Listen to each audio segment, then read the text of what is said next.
കിഫ്ബി റോഡുകളിൽ ടോൾ പിരിവ് നടത്തുമെന്ന സൂചന നൽകി LDF ജനങ്ങൾക്ക് ദോഷമുണ്ടാകാത്ത രീതിയിൽ കിഫ്ബി പദ്ധതികളിൽ നിന്ന് വരുമാനമുണ്ടാക്കണം, കിഫ്ബിയെ സംരക്ഷിക്കാൻ നടപടികൾ വേണമെന്നും LDFിന്റെ സർക്കുലറിൽ പറയുന്നു.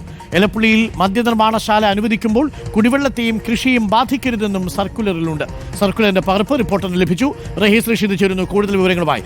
റഹീസ് റഷീദ്, ടോൾ അടക്കമുള്ള കിഫ്ബി പദ്ധതികൾ എന്ന് നമുക്ക് വായിച്ചെടുക്കാമല്ലേ ഇപ്പോൾ LDFിന്റെ സർക്കുലറിലുള്ളത്? സ്വാഭാവികമായും അങ്ങനെ തന്നെ വായിച്ചെടുക്കാം. കാരണം LDF യോഗത്തിൽ കൺവീനറായ TP രാമകൃഷ്ണൻ പറഞ്ഞത് ടോൾ പിരിക്കേണ്ടി വരും എന്ന് കൃത്യമായി തന്നെ പറഞ്ഞിരുന്നു. പക്ഷെ അത് ഉടനുണ്ടാവില്ല. അത്തരമൊരു തീരുമാനത്തിലേക്ക് പോകുമ്പോൾ വിശദമായ ചർച്ച മുന്നണിക്കകത്ത് നടത്താം എന്ന് പറഞ്ഞാണ് തത്വത്തിൽ ധാരണയായാണ് ആ യോഗം പിരിഞ്ഞത്. അതിനുശേഷം ഈ യോഗ തീരുമാനങ്ങൾ വിശദീകരിച്ച് LDFിലെ എല്ലാ കക്ഷികൾക്കും നൽകിയ സർക്കുലറിലാണ് ചില പ്രത്യേക പ്രശ്നങ്ങൾ എന്നൊരു സബ് ഹെഡർ ഇട്ടതിന് ശേഷം കേരളത്തിലെ കിഫ്ബി ഫണ്ട് ഉപയോഗിച്ച് നിരവധി വികസന പദ്ധതികൾ നടപ്പിലാക്കി വരുന്നുണ്ട്. വൻകിട പദ്ധതികൾ വഴി ജനങ്ങൾക്ക് പൊതുവെ ദോഷം ചെയ്യാത്ത നിലയിൽ വരുമാന സ്രോതസ് കണ്ടെത്താൻ കഴിയണം.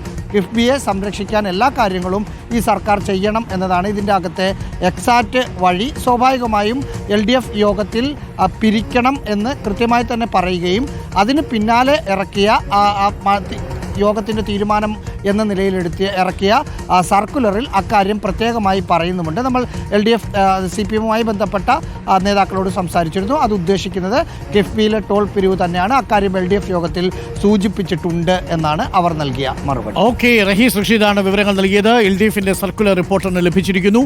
ഇതിൽ ജനങ്ങൾക്ക് ബുദ്ധിമുട്ടുണ്ടാവാത്ത രീതിയിൽ കിഫ്ബി പദ്ധതികളിൽ നിന്ന് പണം പിരിക്കുന്ന രീതിയിൽ, വരുമാനമുണ്ടാക്കുന്ന രീതിയിൽ കാര്യങ്ങൾ കൊണ്ടുപോകണം. അങ്ങനെ കിഫ്ബിയെ സംരക്ഷിക്കാൻ നടപടി വേണമെന്നാണ് LDFിന്റെ സർക്കുലറിൽ പറയുന്നത്. കിഫ്ബി ടോൾ അടക്കം എന്ന് തന്നെ നമുക്കിതിൽ വായിച്ചെടുക്കേണ്ടി വരും. ജനങ്ങളെ ബുദ്ധിമുട്ടിക്കാത്ത രീതിയിൽ വരുമാനം ഉറപ്പാക്കണമെന്ന് പറയുന്നു. എലപ്പുള്ളിയിൽ മദ്യനിർമ്മാണശാല അനുവദിക്കുമ്പോൾ കുടിവെള്ളത്തെയും കൃഷിയും ബാധിക്കരുത് എന്ന ശക്തമായ നിർദ്ദേശം കൂടി ഈ സർക്കുലറിലുണ്ട്. റഹീസ് റഷീദാണ് നമുക്കൊപ്പം ചേർന്നത്.